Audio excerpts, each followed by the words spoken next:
Olá, pessoal, tudo bem? Bom dia ainda, né?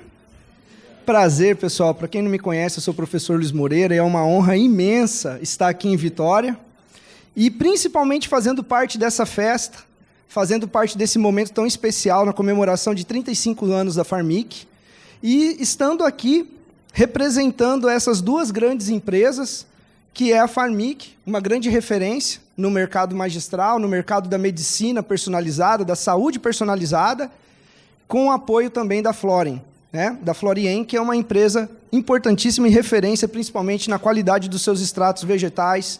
Então, para mim, é sempre uma honra imensa. Pessoal, nós vamos conversar sobre o ritmo circadiano frente à saúde mental, metabolismo e benefícios na suplementação. Nós vamos falar do impacto, né, das disrupções, das alterações de ritmo circadiano frente à saúde dos nossos pacientes. E não tá travada. Bom, pessoal, lá na faculdade nós aprendemos um pouquinho sobre ciclo circadiano, mas bem pouquinho, bem superficial. Lá na faculdade falaram para nós que o ritmo circadiano está relacionado com a relação do claro e escuro, presença de luz e ausência de luz. Mas não explicaram para nós como isso consegue gerenciar todas as funções que nós temos no nosso organismo. Olha só que interessante. Quem aqui de vocês acorda com fome? Alguém aqui acorda com fome? Acordar com fome está relacionado a ritmo circadiano. Você tem que acordar com fome. Isso é fisiológico. É saudável acordar com fome, né? Alguém aqui durante a noite está dormindo, precisa acordar para fazer o número 2 quando está dormindo? Graças a Deus, não. Isso é uma alteração séria de ritmo circadiano. Muito importante isso. Só se tiver... Não fala isso, Guilherme. Cuidado, não fala que a mulher... Ah lá, o pessoal ficou sentido, ó. É peixada. Se for peixada, aí vai dar problema à noite. Outra relação interessante, pessoal. A micção, função urinária. Acordar de noite para fazer xixi. Olha que interessante isso. Nefrologista já leva isso em consideração há muito tempo. Se você for numa consulta com o nefrologista e virar para o nefro e falar assim, doutor, eu não lembro de fazer xixi durante o dia, mas à noite eu acordo pelo menos umas 5, 6 vezes para urinar. Automaticamente starta na cabeça do nefrologista que ele precisa fazer os exames de função renal. O nefrologista ele sempre leva isso em consideração, né? Isso é o quê? Alterações de ritmo circadiano, gente. Ah, professor, mas o meu paciente não toma água durante o dia. Ele só toma água quando ele chega em casa. Está errado. Continua errado. Não pode ser assim, né? Então, todas as suas funções estão relacionadas ao ritmo circadiano. Toda a sua relação, pessoal, frente à produção energética, à liberação hormonal, nível de cortisol, né? O nível de melatonina, que é o contrário do cortisol, de manhã, quando o seu cortisol está alto, a melatonina está baixa, tem uma relação direta com esse cortisol diminuir no final da tarde. Os estudos mostram que esse cortisol tem que, né, sem falar de valores ideais, mas ele precisa estar 50% menor do que o cortisol da manhã, no final da tarde. Isso para começar a startar essa liberação de melatonina, que você vai ter o pico lá no meio da madrugada. Mas isso está relacionado até ao seu sistema renina-angiotensina. A sua pressão arterial sofre variações durante o dia e isso é normal. A sua resposta imunológica, os seus marcadores inflamatórios, tudo é influenciado pelo seu ritmo circadiano. E isso impacta na sua função musculoesquelética, impacta na sua capacidade de executar algumas funções, inclusive na sua função cognitiva, frente foco, atenção e memória, né? Vamos continuar aqui batendo papo. Depois eu mostro os slides, tá bom? O que eu posso... Né? Ó, aí, pessoal, em 2017, 3 pesquisadores ganharam o Prêmio Nobel da Medicina. Em 2017... 3 pesquisadores ganharam o prêmio Nobel porque eles descobriram os genes que codificam o ritmo circadiano. Então hoje, pessoal, quando nós falamos de ritmo circadiano, nós não estamos falando mais simplesmente de ausência da luz ou presença de luz. Existe um conjunto de genes que codificam o ritmo circadiano. Dentre esse conjunto de genes, tem 3 que são muito especiais. Clock, o gene clock. Clock já remete a relógio. Relógio faz o quê, pessoal? Conta a hora. Relógio não sabe se é 12 da noite ou 12 da manhã, vocês concordam? Ele conta a hora. Quem sabe se é claro ou escuro é você concorda? Perfeito? Então, clock conta a hora. Aí você tem um outro gene, que é o gene de uma proteína, que é o bimol. Esse gene é uma proteína músculo-esquelética que codifica a relação de claro e escuro. Agora você já começa a saber quando é dia e quando é noite. Fora isso, você tem um outro conjunto de gene especial, que é o PER. O gene PER codifica 3 proteínas, PER 1, 2 e 3, que está relacionado a período, manhã, tarde e noite. Desta maneira, todo o seu organismo consegue codificar o que é o relógio biológico, o seu ciclo circadiano. E esses genes, pessoal, alterados, levam às disrupções de ciclo circadiano. O que nós sabemos hoje? Que a parte da proteção e do mecanismo que mantém a função desses genes está relacionada às sirtuínas. Principalmente, pessoal, a sirtuína C. Um bom ativo na resposta de estímulo de sirtuína 6 é a quercetina. Conhecem quercetina? Qual é o problema da quercetina? Biodisponibilidade. Por isso que os artigos científicos sempre trazem doses altas da quercetina. Nunca é dose baixa. E aí, pessoal, o que a gente tem? O que a gente tem na Pharmic? O que nós temos em tecnologia? Nós temos o quercetin. Quercetin é a quercetina fitossomada. É a quercetina com alta biodisponibilidade. E aí você pode usar doses mais baixas. Ela estimula diretamente a expressão de sirtuína C e isso ajuda a manter a sua resposta de ciclo circadiano. Vamos para a aula agora então, pessoal. Essa foi a introdução. Bom, o que eu falei para vocês? O relógio biológico, o ritmo circadiano é codificado por um conjunto de genes, só que são 3 que são bem especiais, clock, bimol e PER, tá? Esses genes, pessoal, clock, relacionado a relógio, bimol, claro e escuro, é uma proteína músculo-esquelética, é uma proteína músculo-cerebral, eu tinha falado errado. E PER está relacionado aos períodos, né? PER 1, 2 e 3.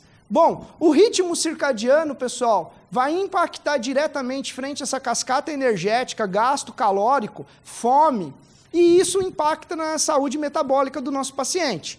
Inclusive, é o ritmo circadiano que controla, pessoal, a gliconeogênese, a glicogênese, a secreção de insulina, né? Tudo isso está relacionado ao ritmo circadiano.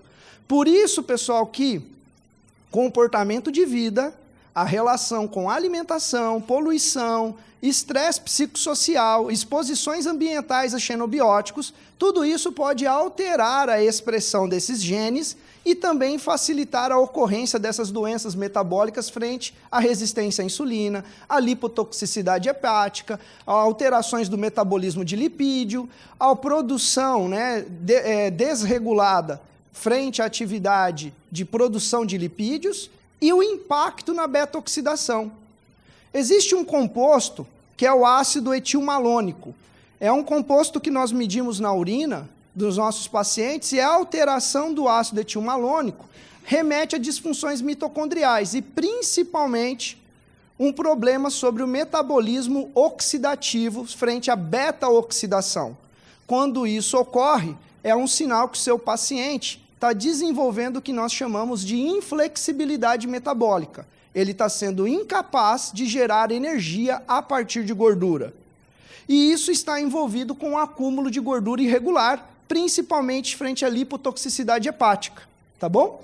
Um outro detalhe importante, pessoal, é a biossíntese, né, do colesterol, a relação do metabolismo da homocisteína, alterações de metilação, também são controlados pelo ritmo circadiano, tá?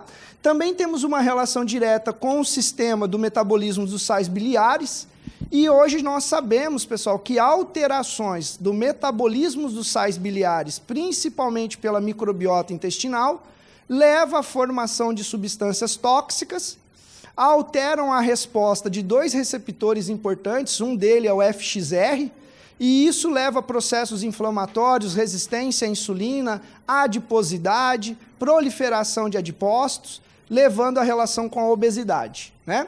Então, essa adipogênese também está envolvido a esse ritmo circadiano e a função pancreática. Assim, pessoal, sabendo disso, sabendo desses fatores, e sabendo agora que o ritmo circadiano controla tanto a liberação de IGF-1, de hormônio de crescimento, de leptina, de melatonina, de marcadores inflamatórios, também está relacionado com a liberação do cortisol, de testosterona. Todos esses hormônios, todo o nosso sistema endócrino, pessoal, né, está envolvido com o ritmo circadiano. Isso por quê? Porque quando os seus olhos, as suas células, que são fotossensíveis, presentes na retina, captam a luz, ela desencadeia um estímulo para o seu centro paraventricular. E isso responde diretamente no estímulo hipotalâmico. E quem orquestra todo o seu sistema endócrino é o hipotálamo com a pituitária. É desse jeito que o ritmo circadiano consegue promover, né, principalmente o gerenciamento de todos esses hormônios, inclusive de fome. Né? Quando a gente fala de leptina, de colistoquinina, de PYY, né, do peptídeo NY também, tudo isso está envolvido com a saciedade, o efeito de oroxígeno e anorexígeno do paciente. Então, o momento de fome, pessoal, ele deve existir. Então, estudar o comportamento alimentar do seu paciente te dá uma relação direta sobre o ritmo circadiano dele. Será que ele está tendo fome na hora que ele não deveria ter fome? Será que ele está se alimentando corretamente? Isso impacta, por exemplo, na escolha da alimentação, pessoal, frente, por exemplo, à escolha de carboidratos.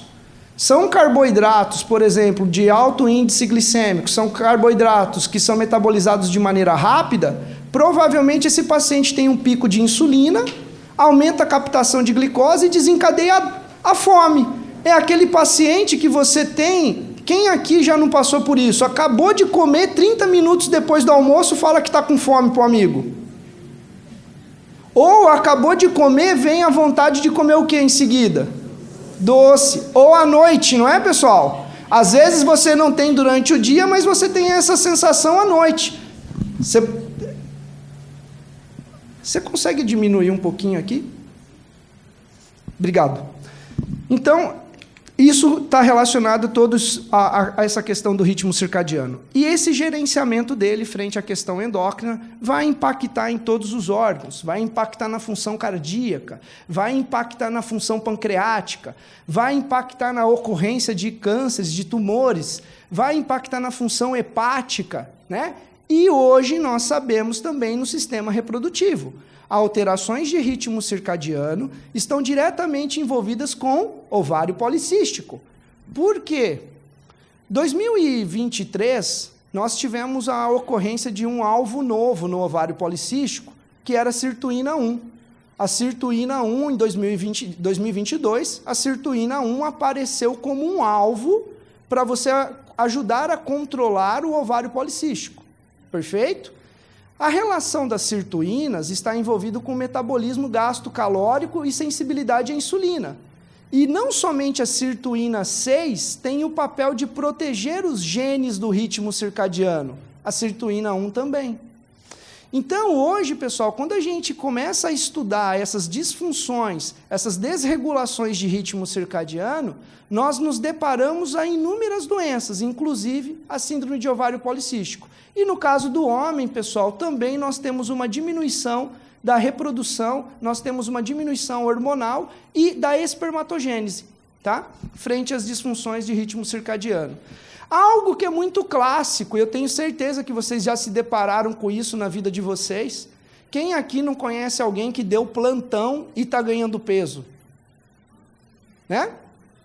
Não é verdade? Não é muito comum as pessoas, né? Bombeiro, policial, nos hospitais, médicos, a equipe de enfermagem, né? Eu dei plantão durante 12 anos na minha vida, né? Estou tentando me recuperar até hoje.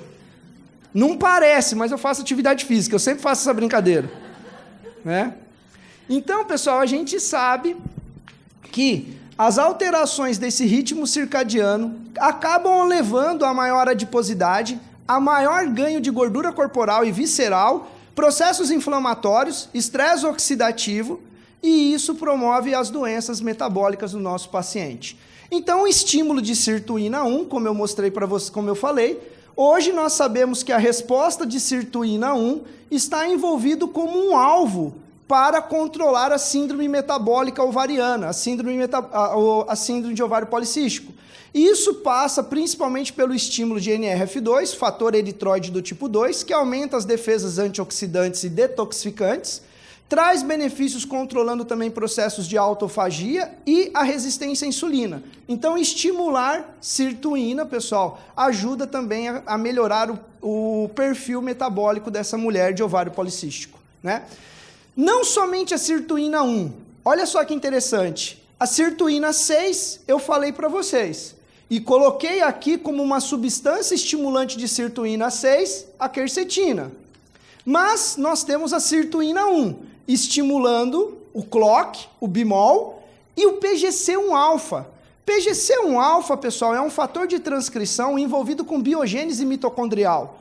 Melhora do metabolismo mitocondrial e, principalmente, pessoal, frente a aumentar o número de organela mesmo da mitocôndria. Agora, um detalhe importante. Alterações na expressão de PGC1-alfa já estão muito bem documentadas em síndrome metabólica, em diabetes e obesidade, inclusive na esteatose hepática. Isso mostra, pessoal, que as disfunções mitocondriais estão envolvidas com todas essas doenças, inclusive na expressão de PGC1-alfa. Um detalhe importante, pessoal, para quem gosta de estudar intestino, né? Eu sempre brinco, né? Quem aqui gosta de estudar intestino? Grande parte das pessoas, isso é sensacional, isso é muito bom. Então, vocês estudam leaky gut, hiperpermeabilidade intestinal, e vocês têm pesadelo com lipopolissacarídeo. Alguém aqui já teve pesadelo com lipopolissacarídeo? LPS? Já teve pesadelo com LPS?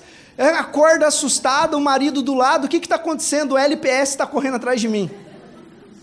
Lipopolissacarídeo, então você tem essa passagem do lipopolissacarídeo do intestino para a corrente sanguínea, ativando receptores inflamatórios e levando à inflamação sistêmica. Até então, até 2021, nós achávamos que a partícula de maior potencial inflamatório que nós tínhamos era o LPS, porque ele promove inflamação sistêmica.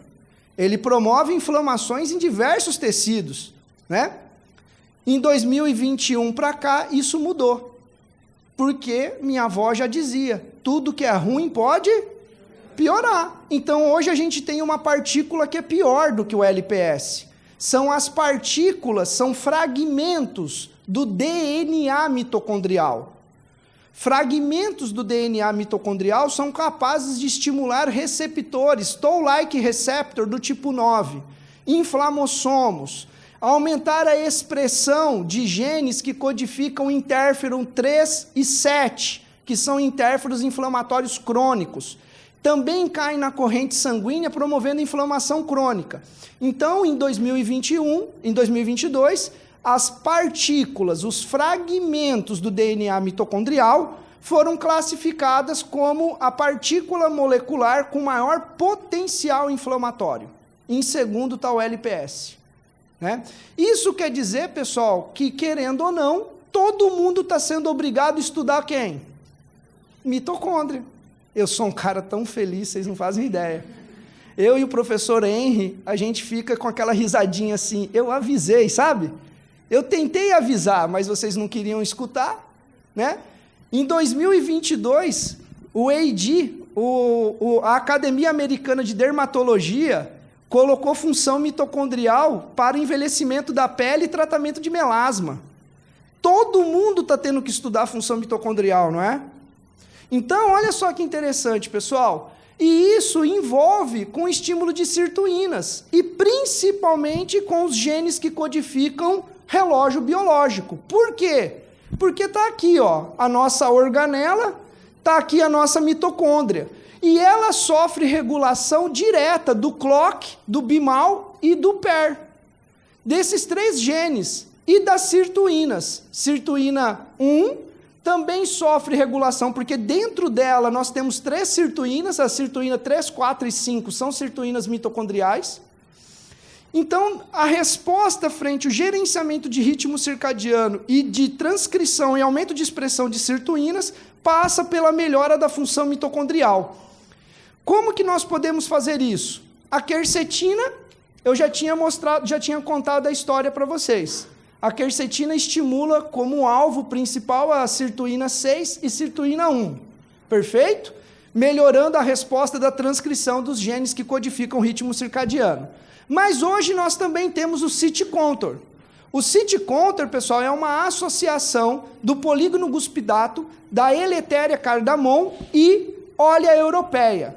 São 3 plantas que são muito ricas em compostos bioativos, trazendo uma padronização em resveratrol, quercetina, luteolina e polifenóis totais. O Cit-Contor, pessoal, ele ficou muito famoso porque ele veio de encontro à dieta CIRT. Já ouviram falar da dieta CIRT?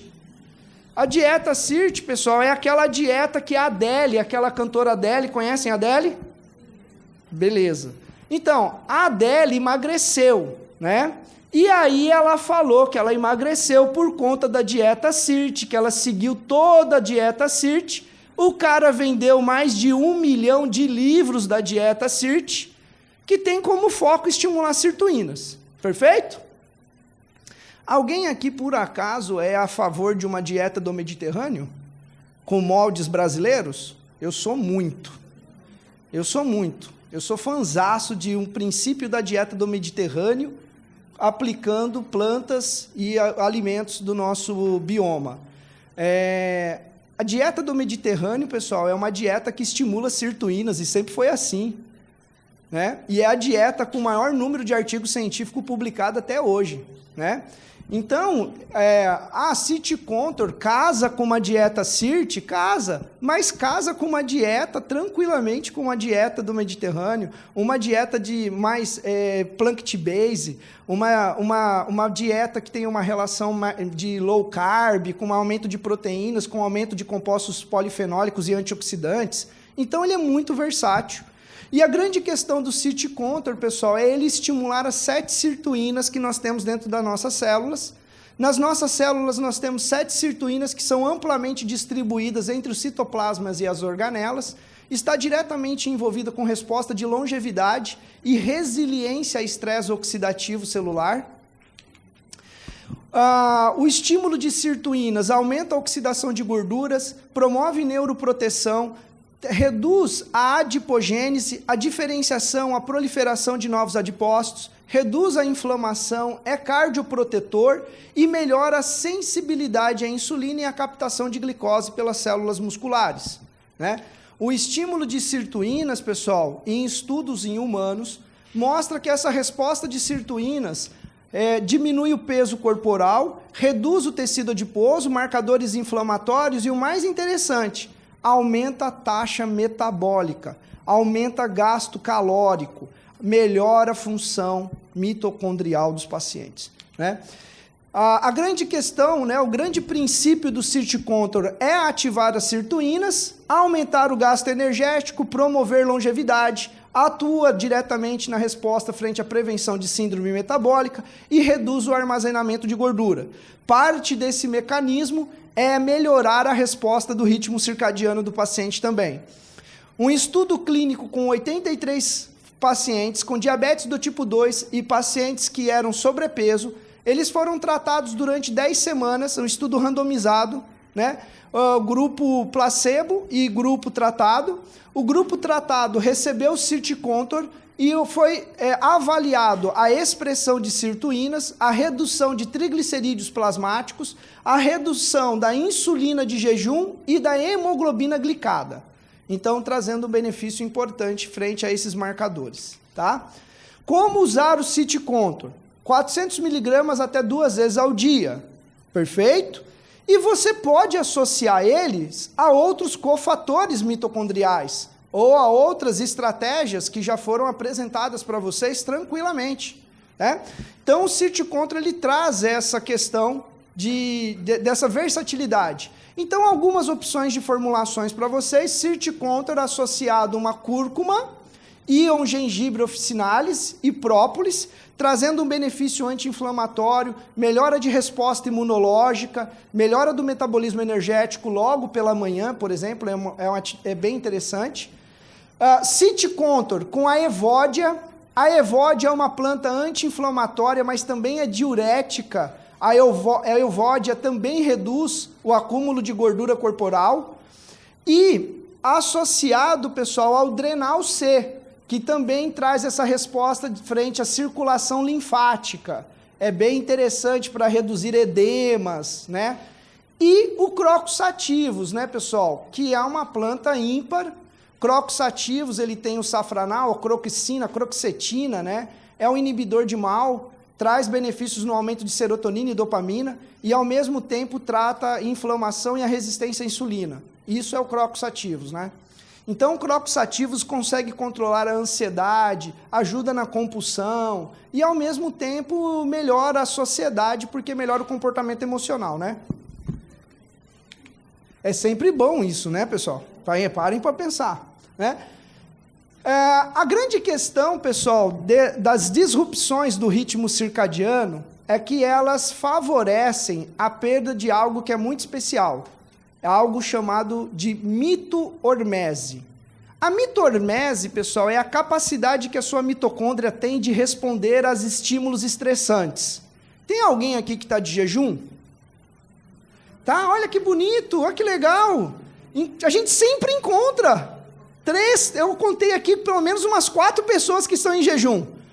Olha só, ela está em jejum e só está viva e disposta e sorrindo daquele jeito porque as mitocôndrias estão funcionando.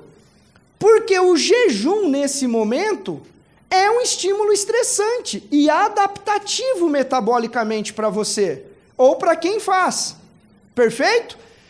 E a mitocôndria dela está tendo que produzir energia não de carboidrato. Está produzindo energia preferencialmente frente à questão da beta-oxidação. Mitohormese, capacidade de se adaptar. Quem aqui comeu bastante salgadinho ali? Seja honesta. Encontrei 10 pessoas. Não vamos citar nomes e não vou olhar diretamente para ninguém, para não ficar ninguém marcado, né?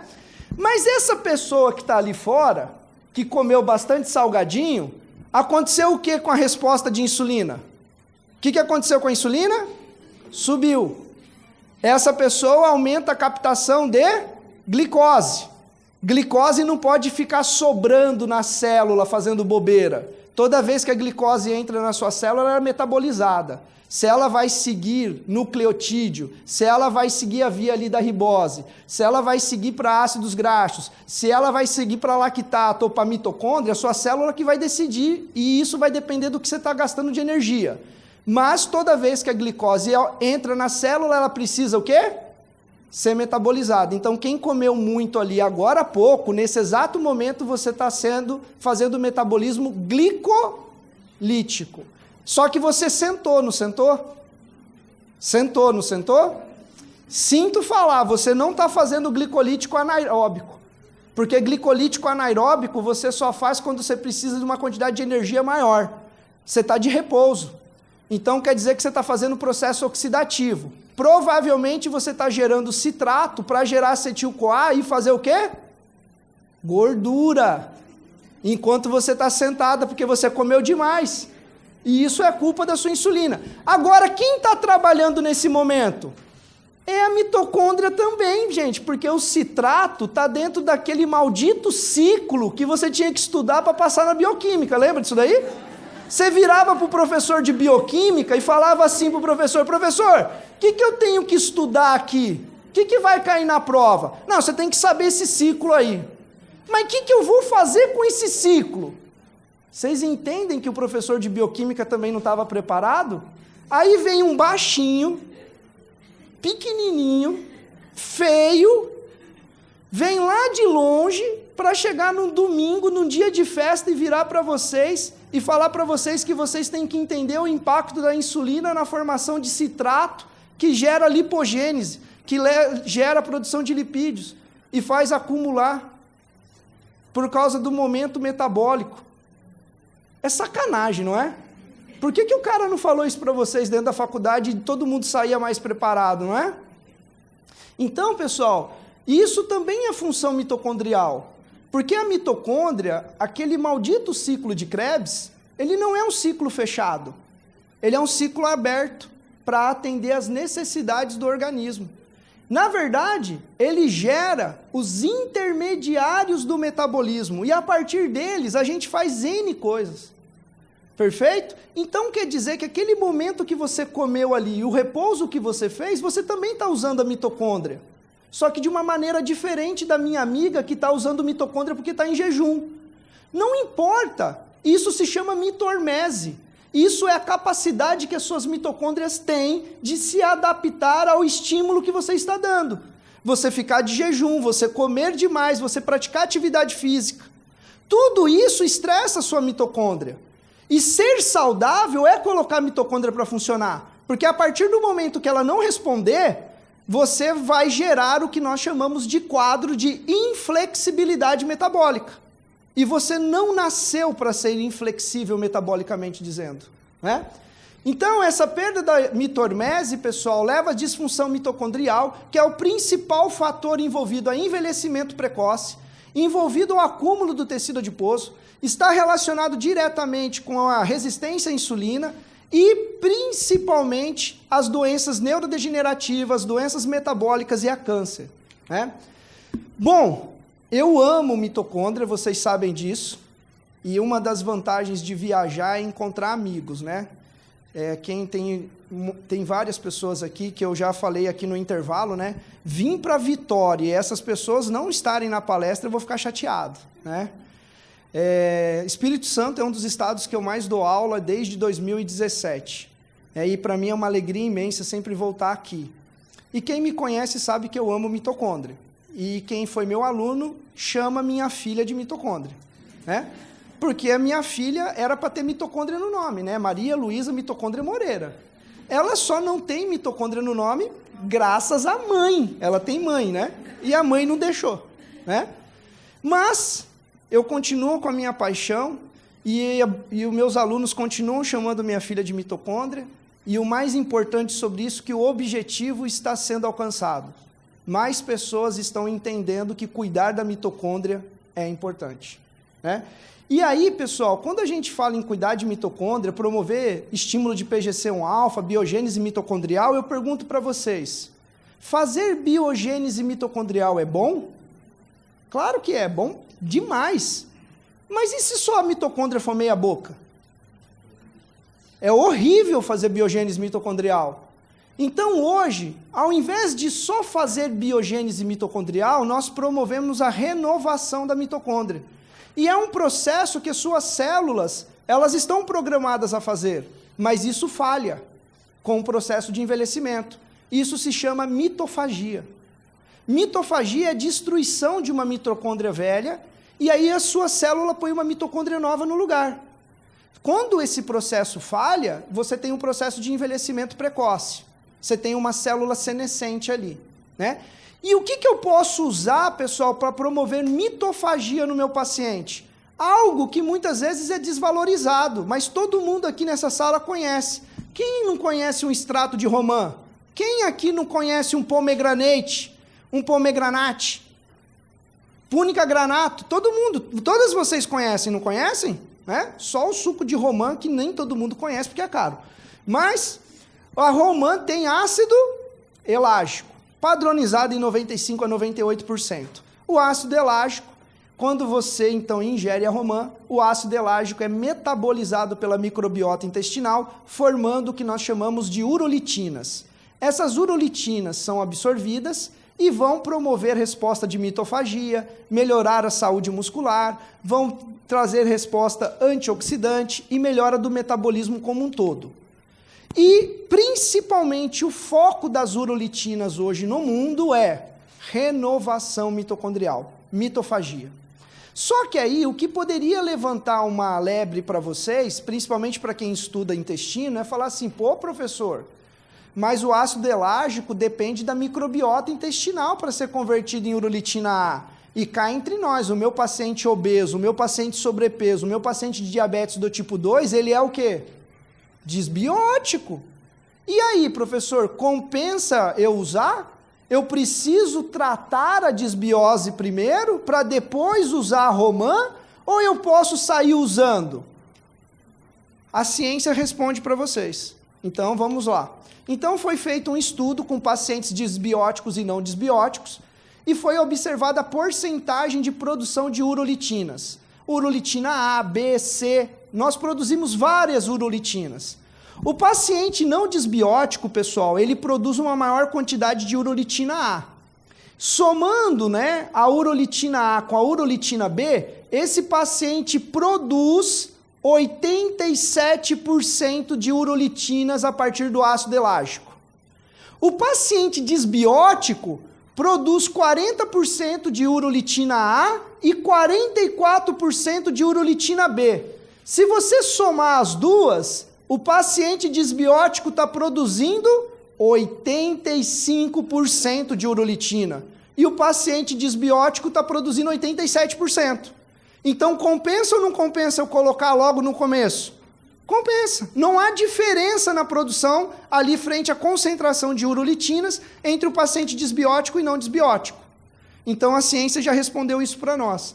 E o que as urolitinas vão fazer então, pessoal? Promover resposta de longevidade, melhorar a função musculoesquelética, cardioprotetoras, também são neuroprotetoras, melhoram a neurogênese, traz benefícios para as articulações e para a estrutura óssea, melhora a resposta imunológica do paciente, a função intestinal e também protege fígado, pâncreas e os rins, né? Traz uma resposta muito interessante.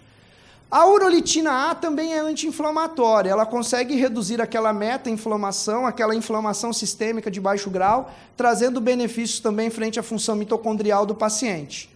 Beleza, então eu usei o pomegranate, professor, eu estou fazendo essa renovação, eu estou então fazendo mitofagia, eu estou usando um Citicontor, que promove biogênese mitocondrial, então eu estou estimulando a replicação, eu estou estimulando a biogênese, a mitofagia e estou colocando mitocôndrias novas.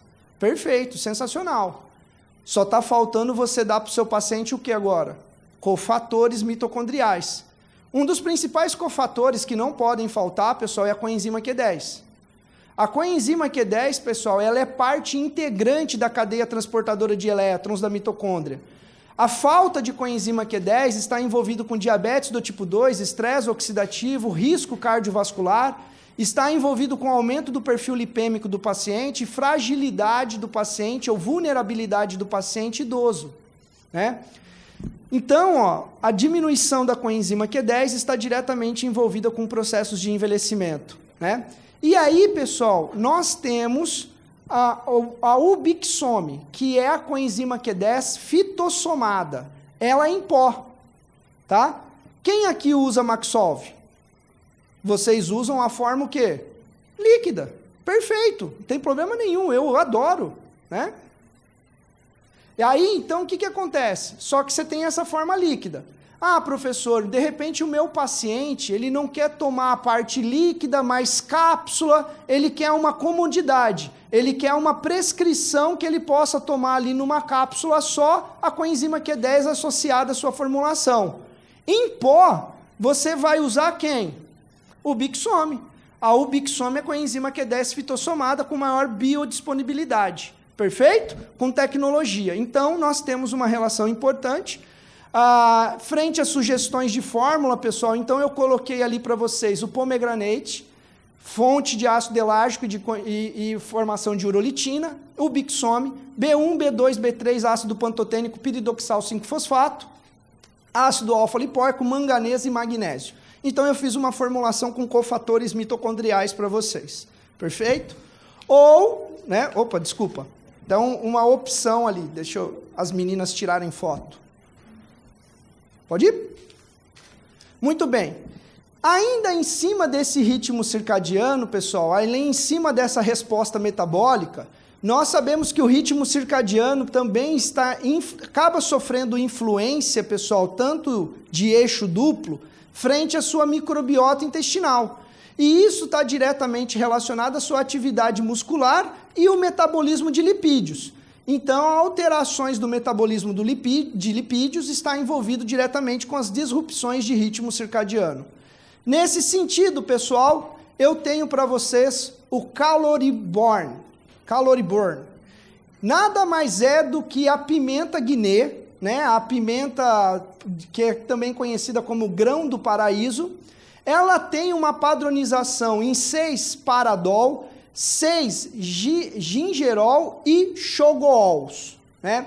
Esses triterpenos, esses terpenos presentes nessa planta, trazem benefícios para estímulo de beta-oxidação e reduzem a diferenciação de novos adipócitos.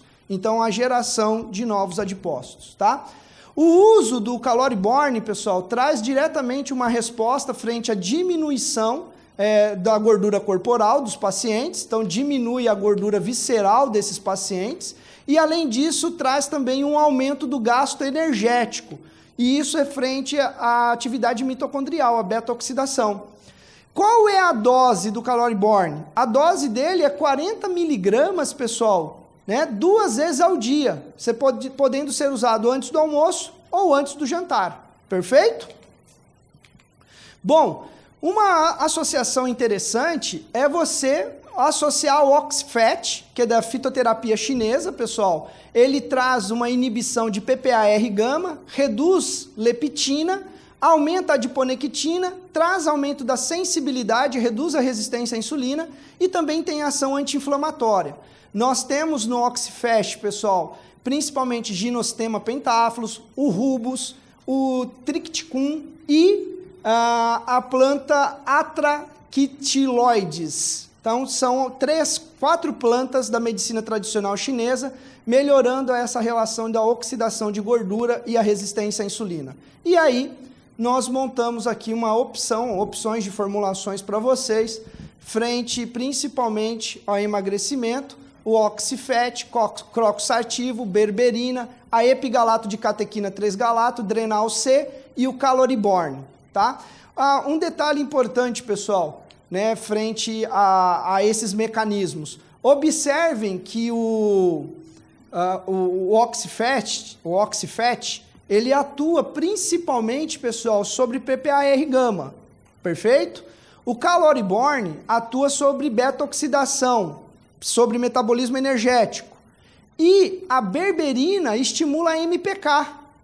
A MPK também é estimulante de metabolismo energético de função mitocondrial. Então, são mecanismos que têm sinergismo frente à resistência à insulina e processo de emagrecimento e à oxidação de gorduras. Tá? E aí o OxyFat sozinho também é uma opção, 300 miligramas, podendo ser usado de 1 a 2 vezes ao dia. Tá? O Levit, que é da fitoterapia chinesa também, é um termogênico sem cafeína, pessoal. É a laminária japônica associada a Punica granato. Punica granato é a romã, né? E a Oryza sativa. Tem ação termogênica, melhora a sensibilidade à insulina. Então, são 3 plantas que trazem ali um sinergismo da medicina tradicional chinesa. E a Punica granato, eu mostrei um benefício que é a urolitina A, que eu acabei de mostrar para vocês. Então, melhora esse metabolismo energético, melhora a função mitocondrial e modula os genes que codificam as proteínas desacopladoras, principalmente ao CP2, trazendo atividade termogênica, e também diminui a expressão da perililipina, que é uma proteína, pessoal, que está relacionada a aumentar a adiposidade do paciente, tá? E aí, como opção, então, nós temos a associação do Levit com Evodia. Evodia, eu disse para vocês, ela é diurética, anti-inflamatória e também diminui a gordura corporal, auxilia no processo de emagrecimento. Nós temos o gengibre, a piperina e o cromo, né? Também ali nessa formulação, tá? E do lado de cá nós podemos associar os dois, o levite com o oxifet, associado a um Crocus sativus, pessoal, que ajuda a controlar a ansiedade, que ajuda também a trazer benefícios na resistência à insulina. Perfeito?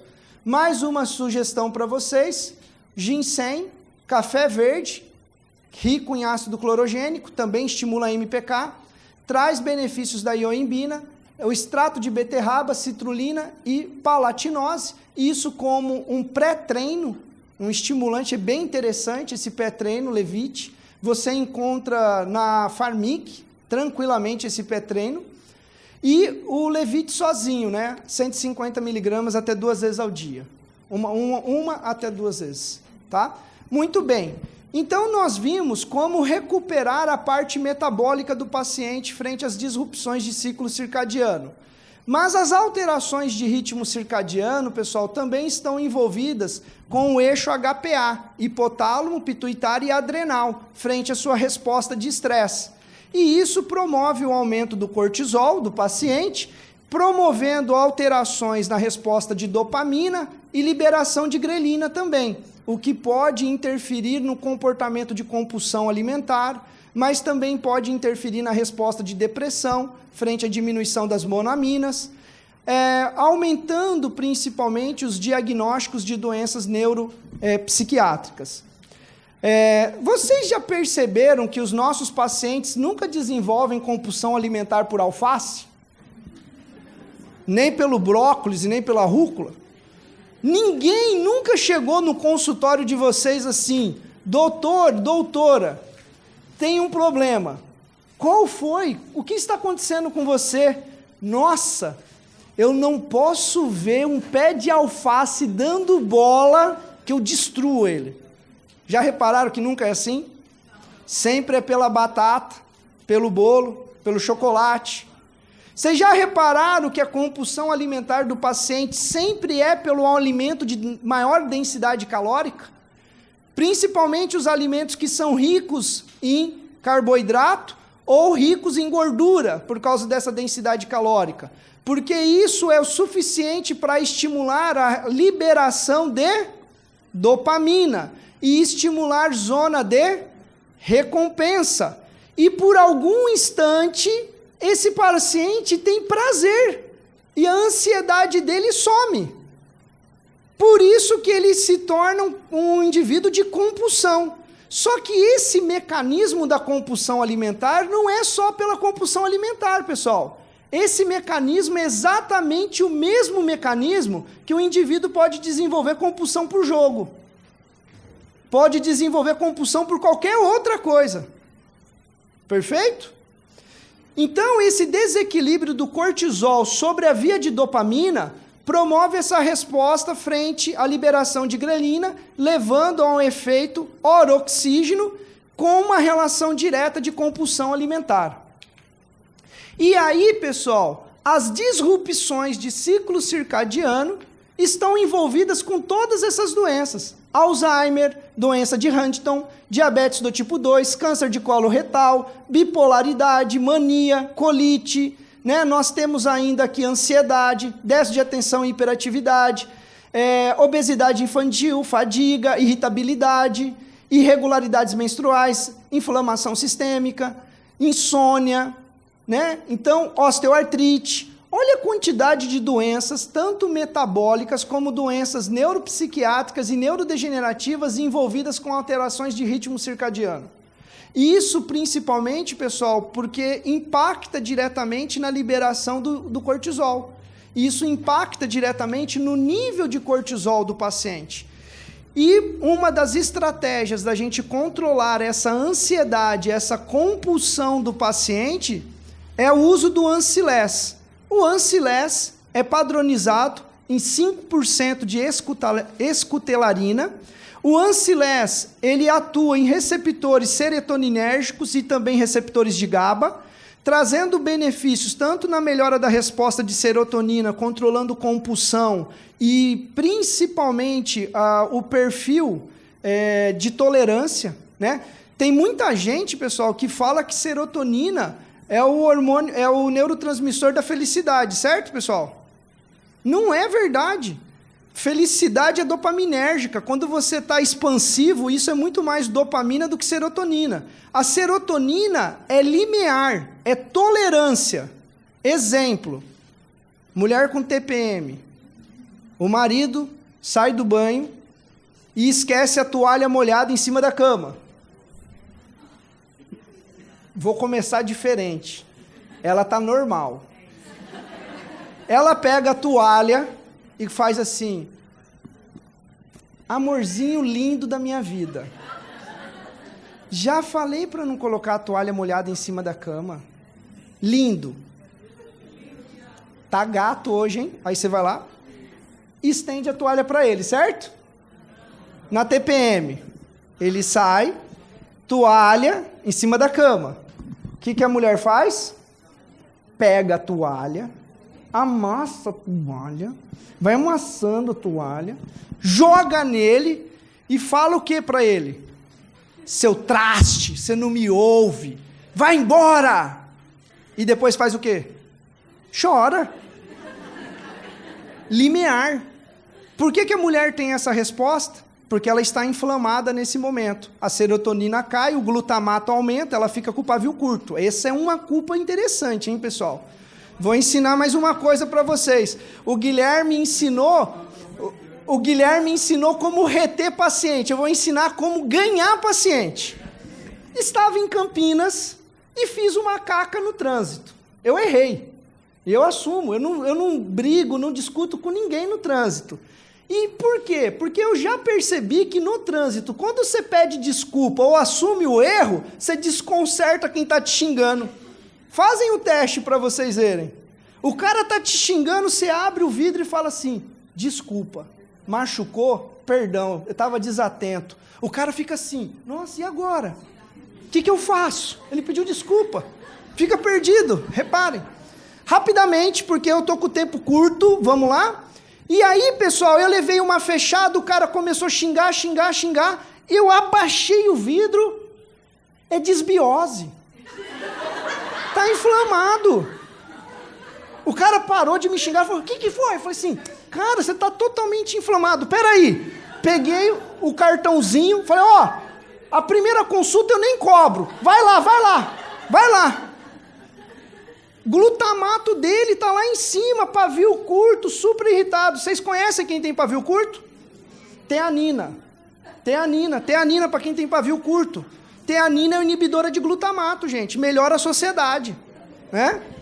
Ancilés tem um tempo de atividade rápida, 60 minutos Ancilés começa a ter resposta. Você pode associar o Ancilés com uma teanina, por exemplo. Você pode fazer um Ancilés 250 miligramas associado a uma teanina de 100, uma teanina de 50, e traz uma resposta muito interessante para quem tem um pavio curto. E normalmente quem tem um pavio curto demora a entender que tem pavio curto. Vocês já repararam sobre isso, né?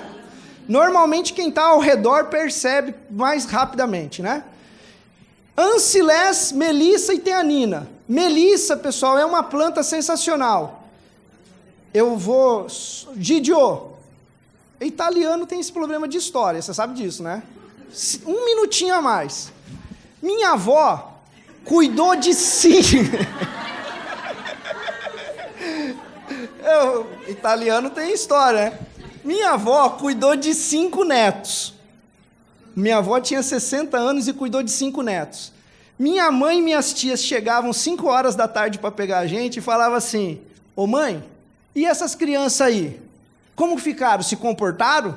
Minha avó respondia assim: meus netos? Meus netos são uns anjos. Claro que se comportaram. Eu fui entender depois o que minha avó fazia com a gente. A gente chegava da escola, almoçava e ela enfiava chá de melissa em nós.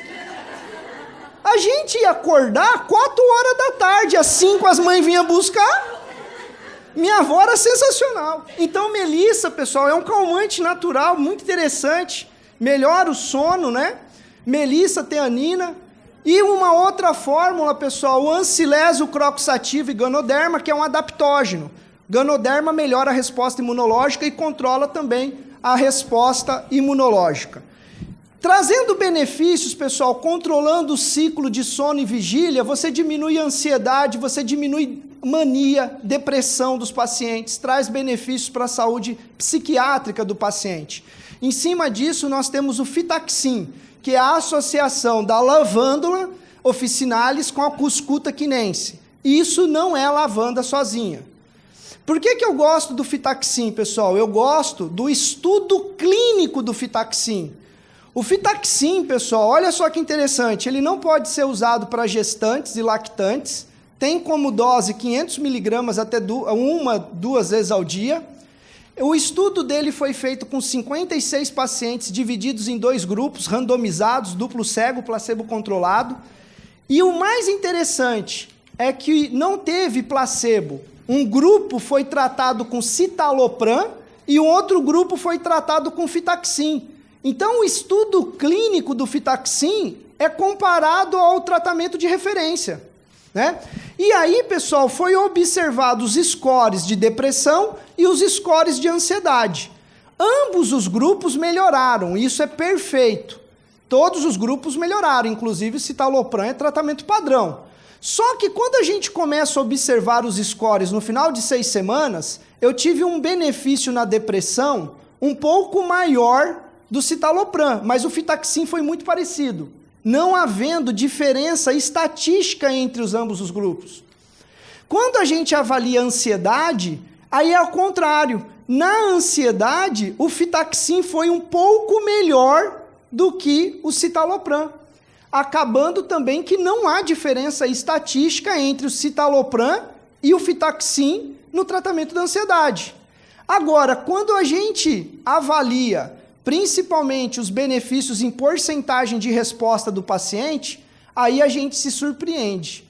No caso da ansiedade, em 6 semanas, 92% dos pacientes tiveram melhoras da ansiedade com o Fitaxin, quanto que nos pacientes do citalopram, apenas 48%. Na ansiedade, 72% do citalopram e 76% do Fitaxin, muito parecido. E um outro benefício que a gente vê, pessoal, é principalmente dos efeitos colaterais. O paciente que toma Fitaxin, o paciente que toma citalopram, pessoal, normalmente ele aumenta o nível de serotonina. A resposta disso é o quê? Queda do libido. Grande parte dos pacientes reclamam disso. No Fitaxin, isso não é observado. O que o Fitaxin traz para nós, pessoal? Ele traz uma opção para o paciente que é leve, uma opção para ansiedade, para depressão leve, uma opção para o paciente que quer parar o tratamento farmacológico. Ele não quer mais usar o medicamento e muitas vezes o paciente entra no consultório falando isso. Ele já entra falando, eu quero parar com o meu medicamento para depressão, para ansiedade. Eu quero uma outra opção. Então o Fitaxin traz exatamente isso para nós. Então você pode associar o Fitaxin a um Ancilés, pode associar um Fitaxin a um Herbatonin, que é uma fonte de fitomelatonina, né, controlando o estresse e a ansiedade. E aí, pessoal, para finalizar o nosso bate-papo, eu gosto muito, tá, pessoal, do Fitaxin associado ao Crocus. São mecanismos sinérgicos. Eu não vou citar o nome de ninguém, mas eu auxilio no tratamento de uma paciente aqui de Vitória com bipolaridade. E ela largou os medicamentos e falou que não ia usar mais nenhum medicamento. E o responsável clínico por ela entrou em contato comigo pedindo uma ajuda. E aí a ajuda que eu passei foi isso daqui, ó, Fitaxin com Crocus ativos. Eu tenho o depoimento da paciente no celular. Quem quiser ver depois a mensagem que ela mandou, é de você chorar a mensagem dela falando do resultado, que ela estava feliz, agradecendo o profissional, elogiando, falando que estava muito feliz com o que estava acontecendo na vida dela, tá? Então eu gosto muito dessa formulação. Para finalizar o nosso bate-papo do controle do ciclo circadiano, pessoal, a gente precisa melhorar os níveis de melatonina. Sabendo principalmente que as disrupções de ritmo circadiano aumentam o cortisol, e isso vai impactar na liberação da melatonina. E a melatonina, pessoal, ela precisa ter um ciclo circadiano contrário ao cortisol.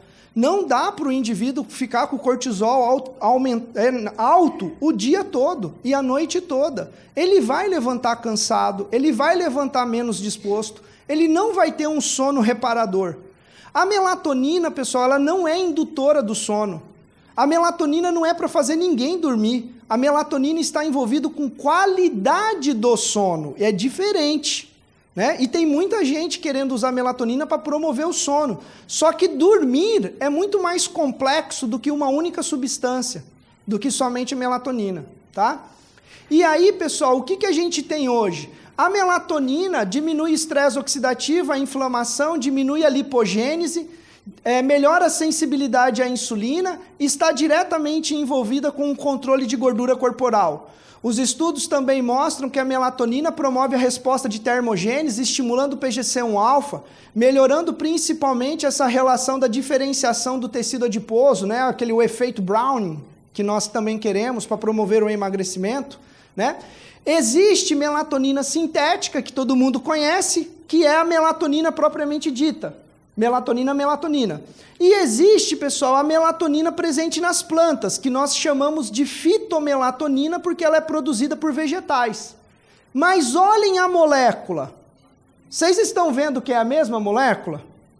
Então, quando a gente falar de fitomelatonina, pessoal, eu não estou falando de algo que é diferente da melatonina. Eu estou falando da mesma molécula. É a origem que é diferente. Certo? A fonte dela que é diferente. É só isso. Então você tem hoje a escolha de usar melatonina sintética ou você tem a escolha de usar melatonina natural. E aí, pessoal, acho que... Cadê os meninos da Farmic? O pessoal ganhou a amostra? Ganharam? Quem não quiser pode me dar, tá? Quem não quiser pode me dar. Eu aceito.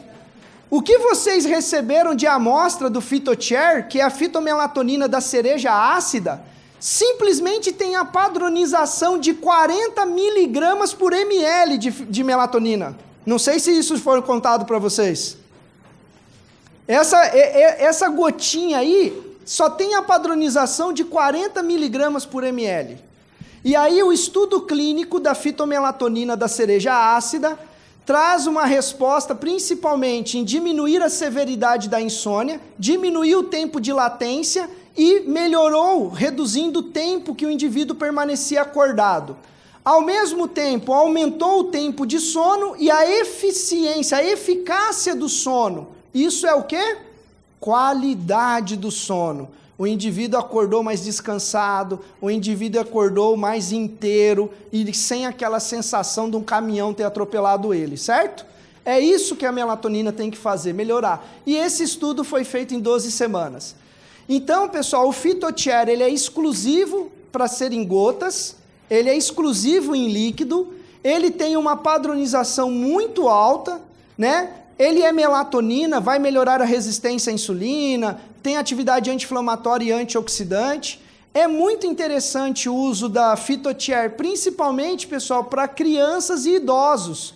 As pessoas perguntam muito para déficit de atenção e hiperatividade, para síndrome de Down, para autismo, né, o uso da melatonina hoje, e às vezes a gente se depara com o obstáculo de como usar, né? E aí o PhytoChar já vem pronto, né? E aí, pessoal, a padronização do PhytoChar é essa, é 40 miligramas por ml, a padronização altíssima. As nutricionistas que estão aqui, ai, professor, mas como que vai ficar a minha prescrição? A sua prescrição vai ficar assim, PhytoChar. Quantas gotas o paciente tem que usar? Entenderam? Você não vai prescrever melatonina, você vai prescrever o quê? PhytoChar, que é o quê? Extrato da cereja ácida, ok? Como que você pode usar? 10 gotas corresponde a 1 miligramas, 5 gotas a 0,5, então a cada 10 gotas você está dando 1 miligrama de melatonina para o paciente. Até para a farmácia facilitou, né, Didio, a manipulação, né? Veio bem mais tranquilo para ser feito também, ela vem quase que pronta já mesmo para dispensar, tá bom? Aqui nessa aula, então, hoje, pessoal, nós vimos as estratégias para recuperar essa resposta de ciclo circadiano que gerencia o gasto calórico, a função mitocondrial e a liberação dos hormônios.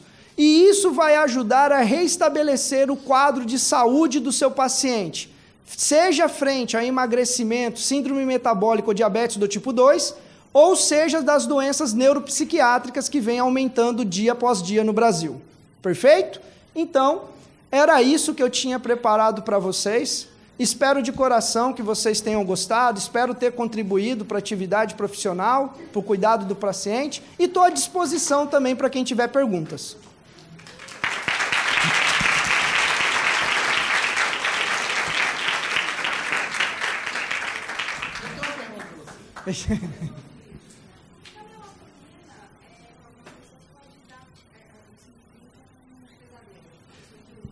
Normal, essa pergunta é complexa.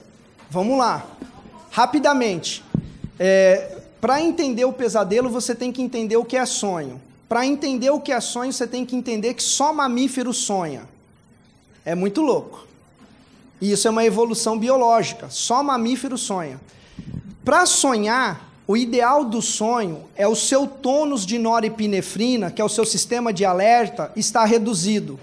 Por isso que normalmente a gente não lembra do sonho. O que a gente faz quando a gente acorda? Você desperta e você faz o quê? Sai da cama rapidamente. Quando você faz isso, a sua norepinefrina é liberada. E isso atrapalha você a lembrar do que você sonhou. Agora, se você ficar enrolando um pouquinho na cama, você vai conseguir lembrar dos seus sonhos. Por quê? Você deixa o tônus de norepinefrina baixo. O pesadelo é quando você consegue sonhar com o tônus de norepinefrina alto. E aí você tem que lembrar que norepinefrina é sempre luta e fuga. É sempre uma resposta de sobrevivência. E isso impacta na qualidade do sonho.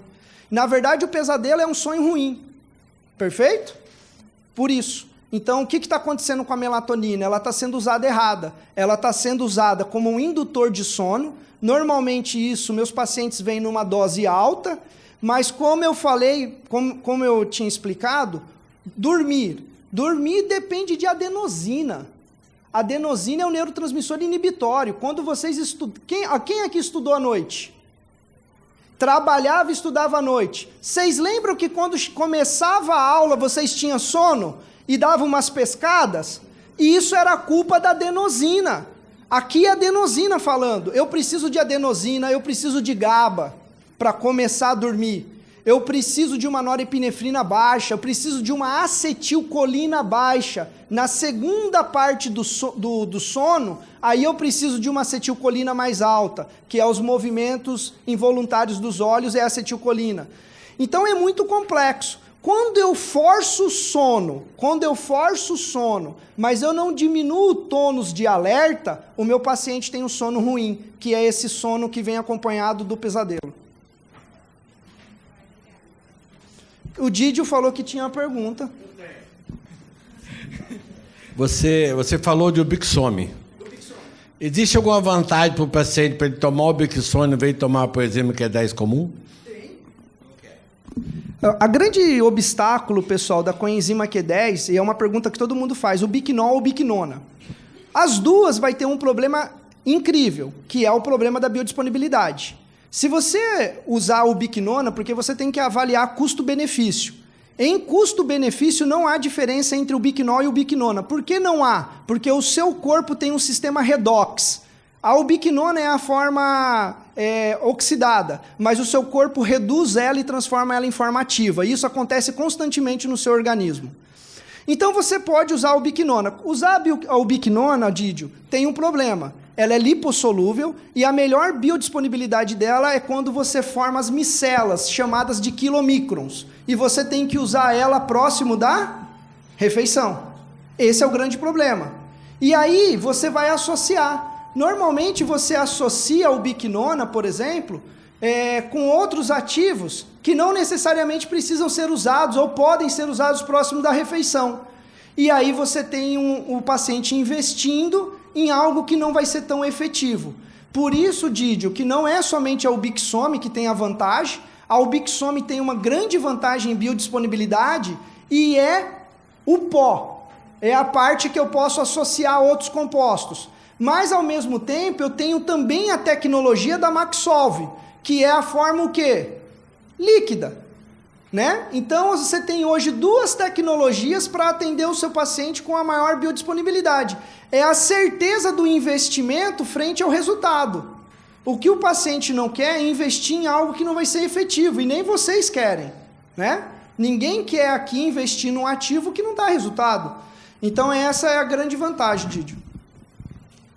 Eu fiz essa pergunta porque eu queria te falar o seguinte. Na Farmica, o Bixome está padronizado como coenzima Q10. Perfeito. Qualquer receita chegar com coenzima Q10, usa o Bixome. Isso é uma campanha que a Florin está fazendo, tá, pessoal? Que é a substituição da coenzima Q10 tradicional pela Ubixome. Quem ganha com isso? Vocês que são prescritores, porque vocês vão ter a certeza que o paciente vai melhorar clinicamente. E não existe diferença de valor para o paciente, né? E outra coisa importante, pessoal, quem tem que usar coenzima Q10? Todo mundo, porque a partir dos 20 anos, o que acontece com a coenzima Q10? Só cai. O pico de produção de coenzima Q10 do ser humano é entre 19 e 21 anos. Então, a partir disso, pessoal, você precisa suplementar a coenzima Q10.